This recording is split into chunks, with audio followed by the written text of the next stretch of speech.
दोस्तों नमस्कार, मैं राम सूरत यादव आज दो बहुत बड़ी खबर बताऊंगा और उन दो खबरों में एक तरीके से गोदी मीडिया के एकदम चरित्र उजागर हो जाएगा एवं जो है बीजेपी बेनकाब हो जाएगी। तो आप सभी देशवासियों को दोनों खबर सिलसिलेवार हम बताने जा रहा हूं। जैसा कि पहली खबर है, महाराष्ट्र में कल जो है महाराष्ट्र नवी मुंबई में एक कार्यक्रम किया गया, खासकर बीजेपी के द्वारा महाराष्ट्र भूषण सम्मान समारोह का कार्यक्रम वहां पर किया गया और उस कार्यक्रम में अमित शाह गृह मंत्री जी को पहुंचना था और पहुंचे भी, लेकिन वह कार्यक्रम एक तरीके से महाराष्ट्र भूषण सम्मान समारोह था, लेकिन उसको एक तरीके से चुनावी रैली में बदल दिया गया और इतनी वहां भीड़ इकट्ठा की गई और भीड़ आप सुन करके हैरान हो जाएंगे कि लगभग 10 लाख लोग वहां पर इकट्ठा किए गए और उस 10 लाख लोग जब इकट्ठा हुए तो आप कल्पना कीजिए कि इस समय इतनी ज्यादा गर्मी पड़ रही है, चिलचिलाती धूप एकदम निकली हुई है और इस धूप में और इस गर्मी में उस जनसभा में एक तरीके से जो है 4-5 घंटे तक लोगों को बैठाया गया और सुबह 8 बजे से 1 बजे दिन तक यह कार्यक्रम चला और आप कल्पना कीजिए कि उसमें वहां के मुख्यमंत्री एकनाथ शिंदे भी थे और देवेंद्र फडणवीस जो बीजेपी के बहुत बड़े लीडर हैं वो भी थे और वहां पे मुख्य अतिथि एक तरीके से जो है अमित शाह जी बने थे जो हमारे देश के गृह मंत्री हैं, उनका कार्यक्रम था। लेकिन उस कार्यक्रम को जिस तरीके से वहां अंजाम दिया गया और उस कार्यक्रम में इतनी बड़ी घटना घटी कि आप सोच नहीं सकते हैं कि उसी कार्यक्रम में जो है 13 लोगों को गर्मी में जान चली गई। आप सोच कर हैरान होंगे कि जिस तरीके से 43-44 डिग्री सेल्सियस वहां पारा चल रहा है और उस जो है गर्मी में 4-5 घंटे तक मतलब 8 बजे सुबह से लेकर के 1 बजे दिन तक यह कार्यक्रम था और उसी धूप में लोग वहां बैठे रहे और वहां धूप के दौरान और कार्यक्रम के दौरान ही वहां जो है लोग बीमार होने लगे और 13 लोग जो है बीमार होकर के गर्मी से अपनी जान को गंवा बैठे और लगभग 500 लोग घायल हैं जो इस समय अस्पतालों में जो है संघर्ष कर रहे हैं, इलाज चल रहा है।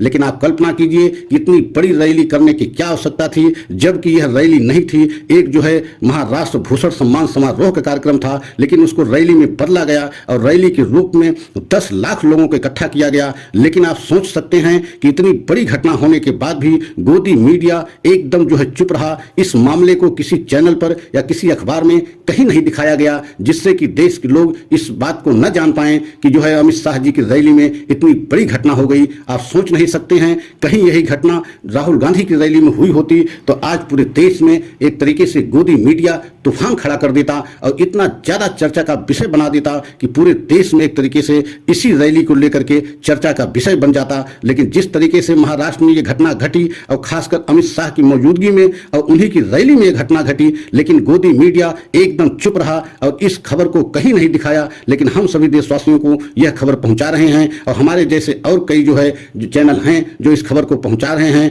जैसा कि अवसार शर्मा ने भी अपने खबर में अपने चैनल में इसको डाला है, बताया है। उन्हीं के मुताबिक और विशेष सूत्रों से जो हमको खबर मिली, हम भी इस चैनल अपने चैनल में इस खबर को दिखा रहे हैं और बता रहे हैं। और आप लोग सोचिए कि देश के गृह मंत्री की जनसभा में इतनी बड़ी घटना घटती है, लेकिन किस तरीके से गोदी मीडिया उसको छिपाती है, आप लोग सोच करके हैरान रह जाएंगे। और दूसरी सबसे बड़ी खबर जो है कर्नाटक से आ रही है। कर्नाटक में एक तरीके से बीजेपी में भगदड़ मच गई है। ऐसा हम इसलिए कह रहे हैं कि वहां के जो है 6 बार के विधायक रहे एवं पूर्व मुख्यमंत्री रहे जगदीश शेट्टार जो है कल जो है बीजेपी को छोड़ करके कांग्रेस में शामिल हो गए और कांग्रेस में शामिल होते हुए उन्होंने एक बहुत बड़ी बात कह दिया कि जिस तरीके से हम साल भर पहले से पीड़ा महसूस कर रहे थे, अपने आप को असहज महसूस कर रहे थे, उससे हम कभी कल्पना नहीं किए थे कि हमारे जीवन में राजनीति में हमको इतनी ज्यादा पीड़ा उठानी पड़ेगी। तो आप कल्पना कीजिए कि इस समय बीजेपी में खासकर कर्नाटक में बड़े बड़े नेता जो है एक तरीके से बागी हो रहे हैं, बीजेपी को छोड़ रहे हैं और एक तरीके से भगदड़ मच गई है, क्योंकि बीजेपी के सभी लीडरों को वहां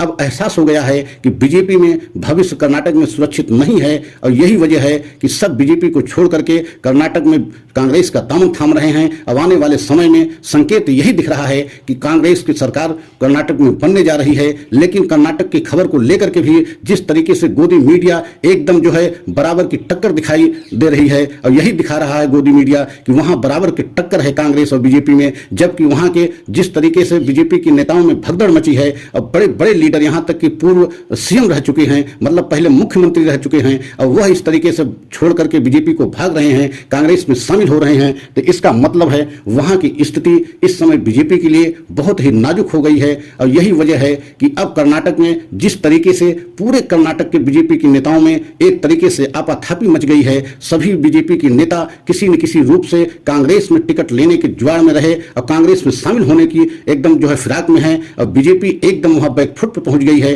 क्योंकि बीजेपी को अब एहसास भी हो रहा है कि आने वाले समय में खासकर कर्नाटक को लेकर के स्थिति बहुत अच्छी नहीं है। और यही वजह है कि गोदी मीडिया अभी भी एक तरफा जो है इस लड़ाई को नहीं दिखा रही है, बल्कि एकदम टक्कर की लड़ाई दिखा रही है कि कांग्रेस और बीजेपी की वहां पे कर्नाटक में लड़ाई एकदम बराबर की है, किसी की सरकार बन सकती है। लेकिन जबकि सच्चाई यह नहीं है, सच्चाई यह है कि कर्नाटक में एक तरीके से जिस तरीके से संकेत मिल रहे हैं, जिस तरीके से बीजेपी के नेता बीजेपी पार्टी को छोड़कर भाग रहे हैं, पूर्व मुख्यमंत्री कांग्रेस में शामिल हो गए हैं, इससे लगता है कि वहां पे कांग्रेस की सरकार बनने जा रही है। आने वाले समय में यह भी सभी देशवासियों को सामने स्थिति स्पष्ट हो जाएगी कि कांग्रेस की वहां सरकार बनी या नहीं बनी। यह अभी जो है अगले महीना मई में स्पष्ट हो पाएगा, क्योंकि मई में ही चुनाव है और मई में ही जो है मतगणना है, तो मई में पूरी एकदम तस्वीर साफ हो जाएगी कि वहां कांग्रेस की सरकार बन रही है कि नहीं बन रही है। लेकिन जिस तरीके से बीजेपी के बड़े बड़े नेता छोड़ करके बीजेपी को भाग रहे हैं, कांग्रेस में शामिल हो रहे हैं, उससे संकेत यही मिल रहा है। अगर यह हमारा सच सभी देशवासियों को अच्छा लगा हो तो लाइक सब्सक्राइब अवश्य करें, कमेंट के द्वारा अपनी राय अवश्य बताएं, अगले जो है सच की प्रतीक्षा करें। जय हिंद, जय भारत।